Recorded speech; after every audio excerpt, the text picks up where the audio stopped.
ফার্মারদের এখন খুবই চিন্তিত,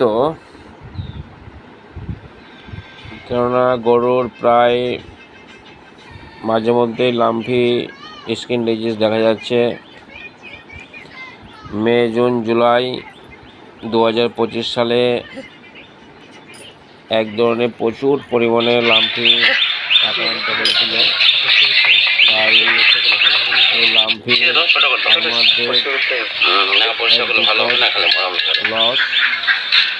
লস না হয় সেজন্য আমি বলবো ফার্মারদেরকে যে বাচ্চা জন্মগ্রহণ পরেই 3 মাস বয়সের পর থেকেই এই লাম্পি টিকাতে অবশ্যই দেবেন। তা না হলে নতুন বাচ্চাগুলো জন্মগ্রহণ করছে, সেই বাচ্চাগুলোকে লাম্পি আক্রান্ত করলে খুব সিরিয়াস হয়ে পড়বে এবং